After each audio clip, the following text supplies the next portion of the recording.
Here we go. Can you imagine doing or saying one thing and never being trusted ever again? Well, a lot of times this can be the case when it comes to cancel culture. Cancel culture is something that is very prominent in today's society, and I'm sure it's something that we've all witnessed at least once, but just in case you're not aware or familiar what it is basically when a public figure or someone with a platform does or says something wrong in the past and they're called out for it and held accountable. Now, I'm sure this started with the purest of intentions, but today it's kind of turned into a very toxic place, especially for social media, because it has kind of turned into more so a place to harass people and an excuse to harass people and bully people, which is why it can be so toxic. Of course, it is good to hold people accountable when they do something wrong, but society tends to take it a little too far in the name of cancel culture and accountability. We can take people's platform away without having the need to bully or harass them, and that's something I think society doesn't realize all the time. People should learn from their mistakes that they make and be able to grow from that, and cancel culture doesn't really support this ideal. Cancel culture should not persist because it is very overused and it can be very toxic, and most of the time it's not even effective, and it can also harm people's mental health. Cancel culture creates a toxic environment for everyone because it cultivates a lot of bullying and harassment online, and a lot of the times society mistakes accountability for harassment and bullying. Becky Spellman says, the reason cancel culture is so toxic is because it represents mob rule. There's only deletion, no chance for revision or redaction, no amendment or second chances. So with mob rule, a lot of the time when we see something trending, we want to just jump on a bandwagon without really thinking twice about it, and we'll say something that we may not even mean just because everyone else is saying it, and that can be the problem because things can snowball because of that. And a lot of the time we're sending these hurtful and threatening messages online, and they serve no purpose other than to tear something down. They're not constructive criticism. Stephen Hawson says, cancel culture has been called a negative, even toxic way of simplifying complex issues and encouraging snap judgments that can easily result in overly harsh consequences in less offensive situations.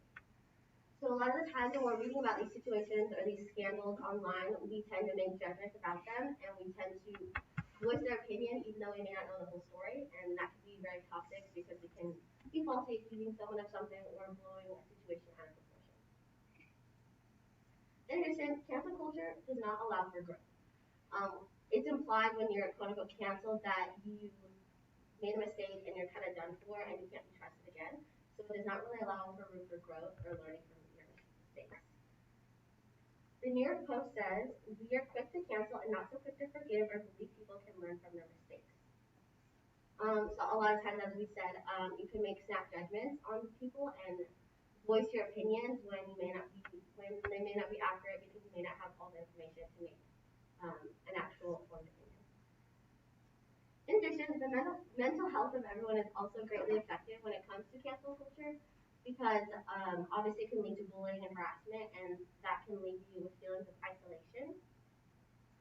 And Dr. Stephen Mintz says, like bullying, if you have been canceled, it can make you feel ostracized, socially isolated, and lonely.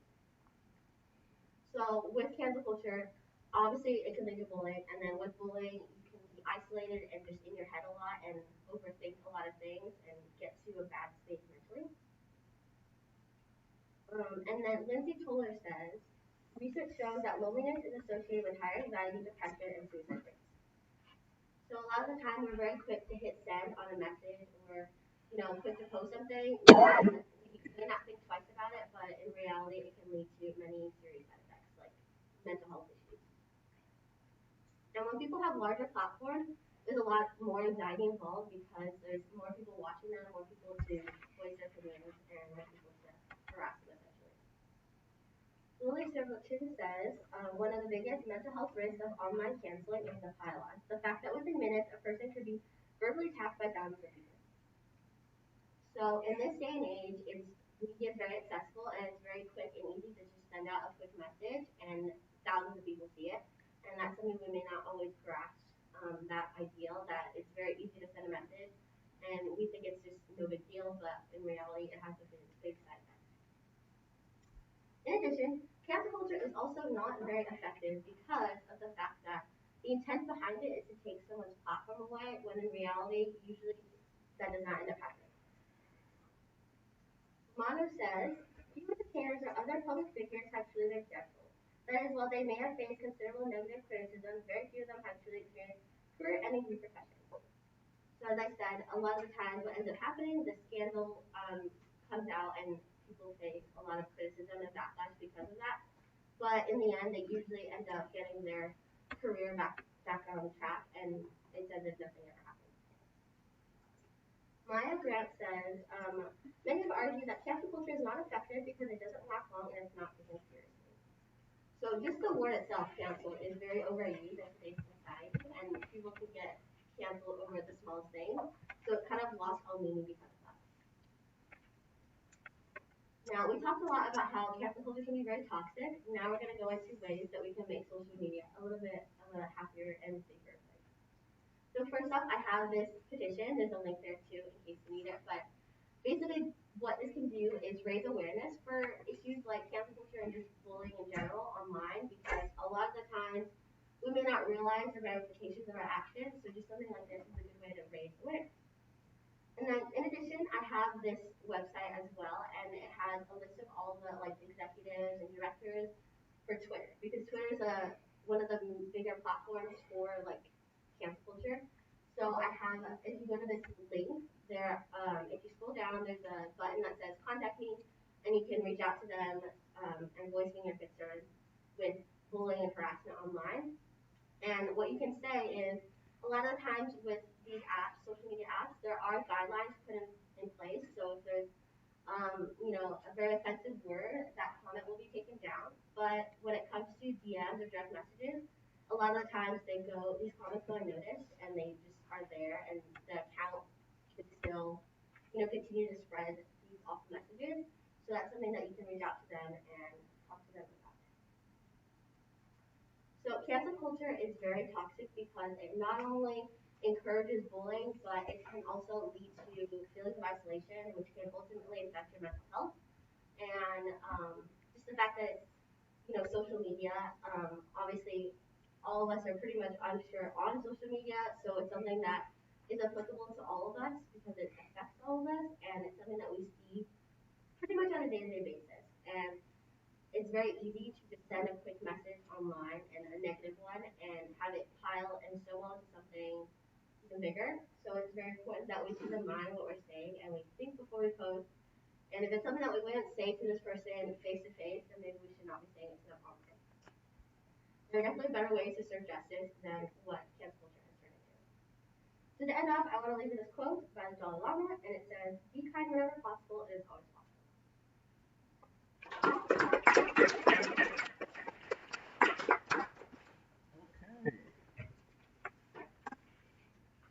Around 8:13, pretty good time. You nailed that. What do you think about that? Okay, well, we wouldn't know because we hadn't heard you practice, so whether you did or not, we don't know. You did something hasn't been done a whole lot before. I mean, everybody might have a quote or two, but you had several, and you did them right. You popped them up, and you went right into them, and then you got out of them, went to the black screen. So that was interesting. Sometimes I'd say it went a little too fast. I'd say slow down on some of the quotes just a little bit, give us time to think about them a little more. Same thing with the hook. The hook was so fast that I think it lost anything that it had. It was just really, really quick. Take your time with it, setting the stage. Got the thesis, but there really isn't much of a preview as to where you're going with it. The main body, yeah, I got most of the sources.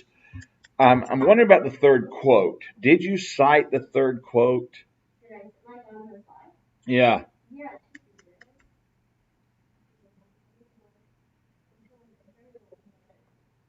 One, two, it's a short one. That one right there.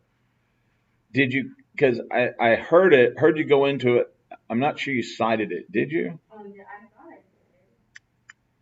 I'll go back and listen. That's the only one that I don't think I heard you cite. The rest of them, did a good job with, and the citations are up there and everything. Okay. Let's see. Delivery's pretty good. Again, I would just say slow down just a little bit because sometimes you're going pretty fast. The policy's good. The petition, the Twitter, contact the board of directors. That was interesting. Effective if a lot of people do it. And so now the petition. Let's go to that. Where's that going to?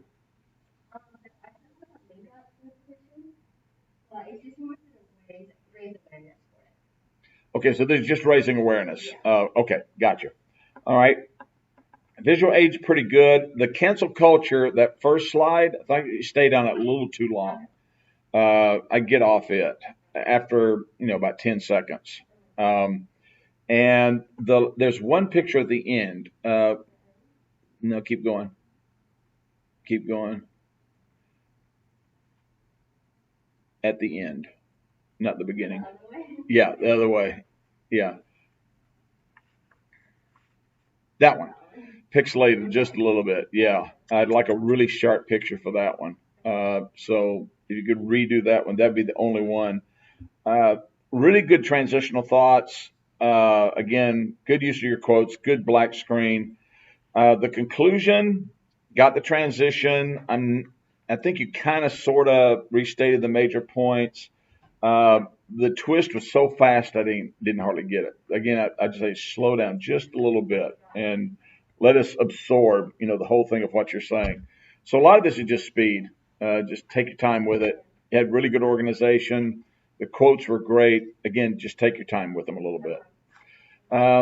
But good material and definitely something to consider from this generation especially.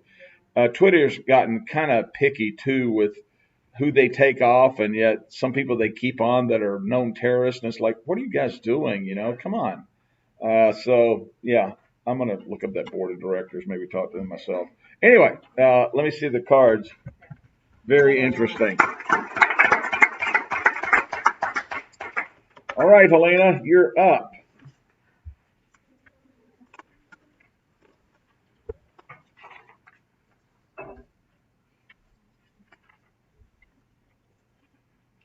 Are you excited about this opportunity? Yes, you are. Let's just put it that way. You're very excited.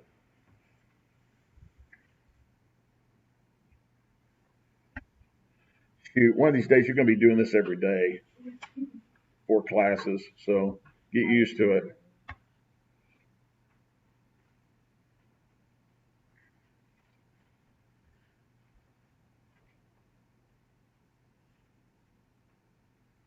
Huh.